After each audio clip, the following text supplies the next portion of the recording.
When we ask, where can I find confidence? We often imagine it as something out there, in a title, in an achievement, in a body that looks a certain way, in a room where people finally applaud. We chase symbols, we chase validation. We think confidence will come once the world gives us permission to feel whole. But what if we've been looking in the wrong direction all along? The Stoics offer us a radical truth. Confidence does not come from control over the world, it comes from control over yourself.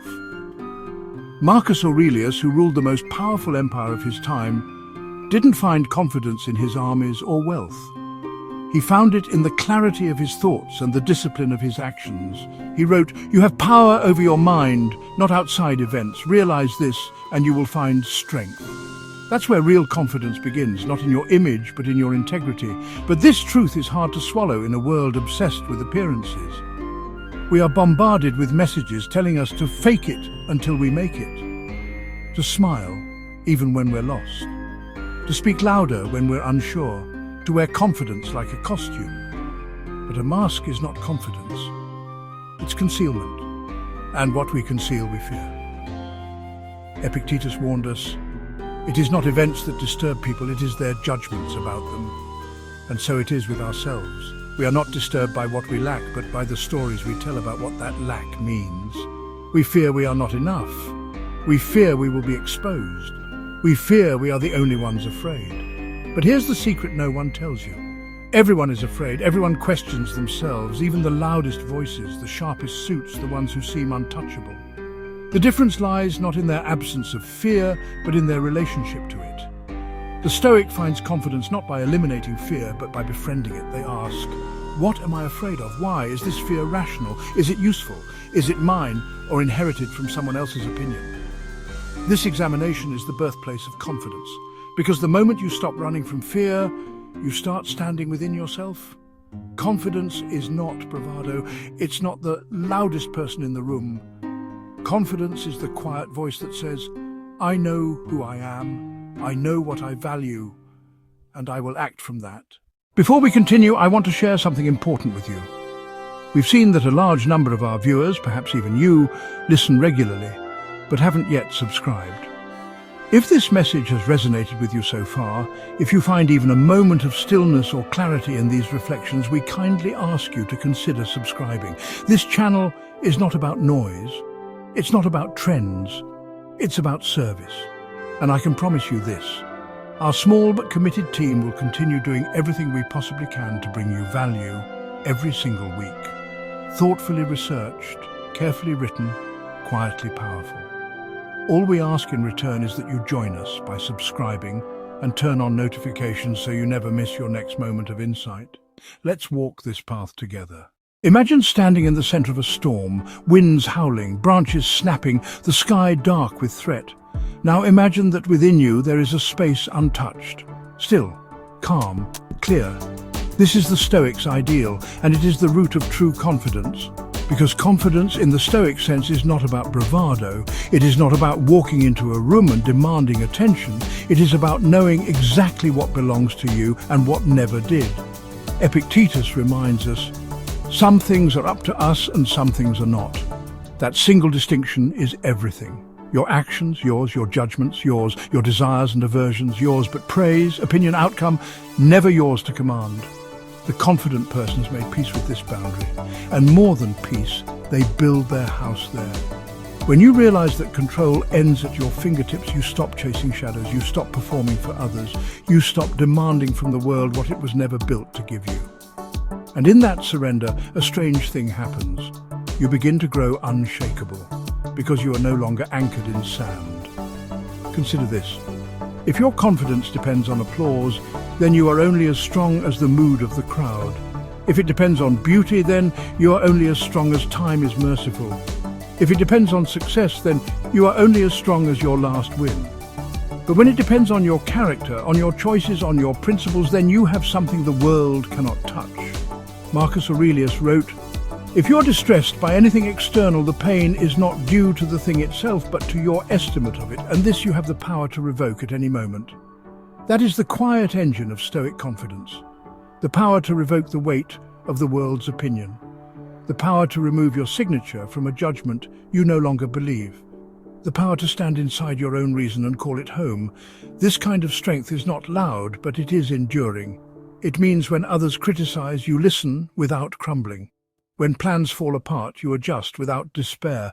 When fear arises, you greet it without surrender, because you have trained yourself not to fear discomfort. You have chosen what matters and what doesn't, and your confidence flows from that clarity, not from perfection, but from presence.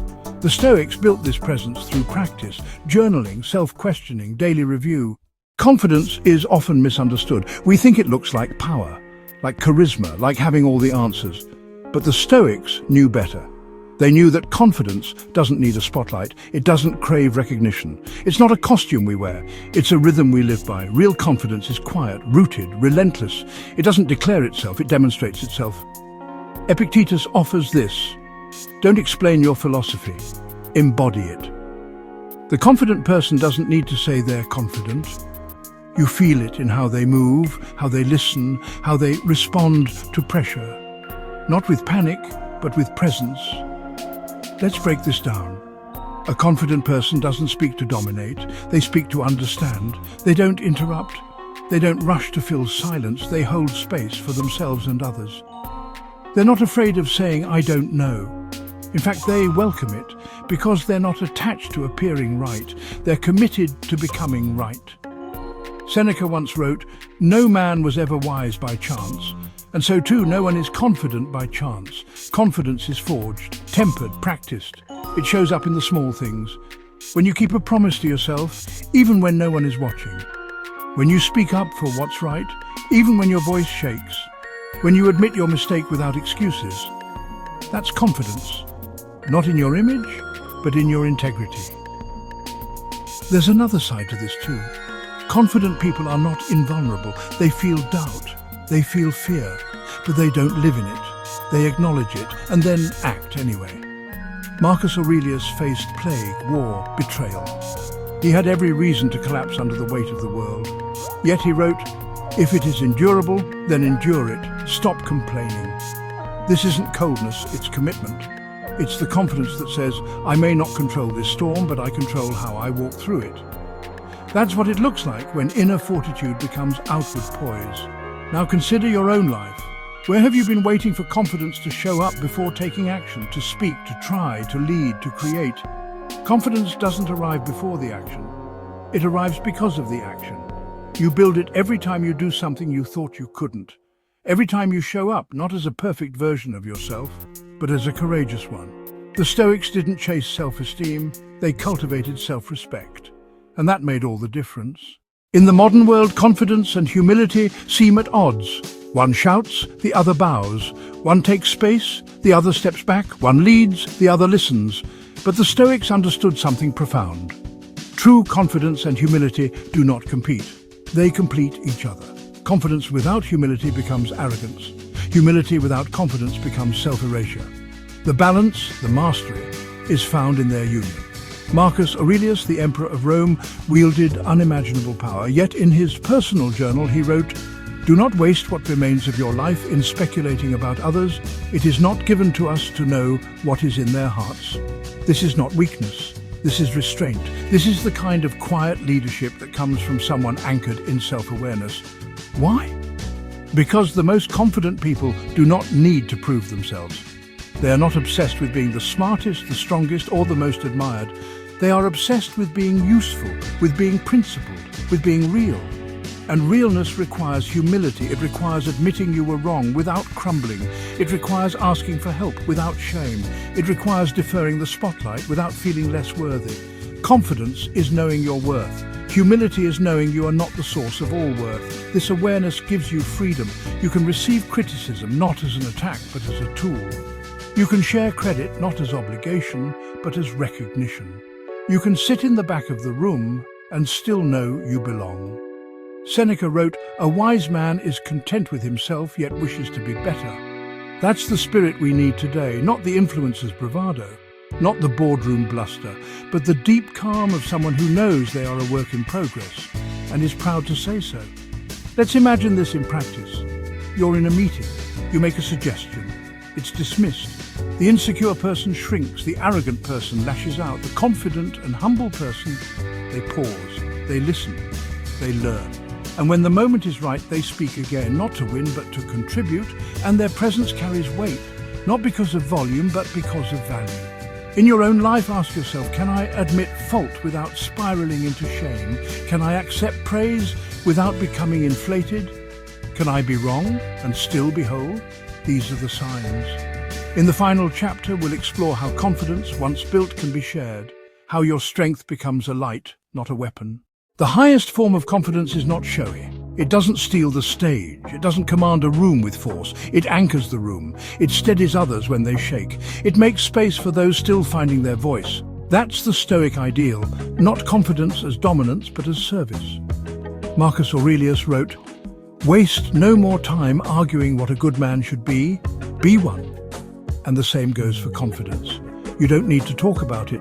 You don't need to brand yourself as it. You just need to live it. Because when you truly embody confidence, people feel safer around you. Not smaller, safer. They feel seen, heard, valued. Not because you cater to them, but because your presence says, you're okay. You don't need to prove anything to me. That is the quiet power of someone who knows who they are. It's the person who listens before they speak, who gives credit freely, who stands tall without needing applause. Confidence like that spreads. It liberates others from the trap of performance. It reminds them they too can trust themselves. The Stoics believed in this ripple effect. Epictetus said, "Know first who you are and then adorn yourself accordingly." It's not about shrinking, it's about shining in a way that illuminates others. Imagine the world if more people lived this way. Leaders who don't dominate meetings but draw out every voice. Teachers who teach not from superiority, but from generosity. Friends who don't compete, but celebrate your success as if it were their own. Confidence becomes contagious when it's grounded. And that kind of confidence is not reserved for the extraordinary. It is built by ordinary people who choose to live deliberately. You build it by reflecting each morning. What kind of person do I want to be today? You build it by reviewing each evening. Where did I fall short? Where did I stand firm? You build it in quiet hours, away from the crowd, when you choose to live in alignment with your values. This is the Stoic practice. Not a performance, but a practice. And as you grow, you'll notice something else. You'll stop asking, do they like me? And start asking, was I kind? You'll stop fearing, what if I fail? And start wondering, what can I learn? You'll stop needing to be impressive and start aiming to be useful. And from that shift, confidence will emerge, steady, sincere, strong. So ask yourself one last time, where can I find confidence? Not in noise, not in perfection, not in praise, but in stillness, in humility, in alignment. And when you find it, share it. Because the world doesn't need louder voices, it needs anchored ones. Before you go, over 70% of the people who watch these reflections aren't subscribed. We get it, you're exploring, feeling it out. But if this brought you any clarity, we'd love to ask, not for your attention, but your trust. Subscribe to Ancient Wisdom today, and we promise to keep showing up. With discipline, with heart, with something worth your time. We don't post noise, we craft value. So, if you're ready for more timeless lessons you can live, not just listen to, hit subscribe, turn on notifications, and walk this path of reflection with us, week by week. Because becoming confident isn't a destination, it's a way of living.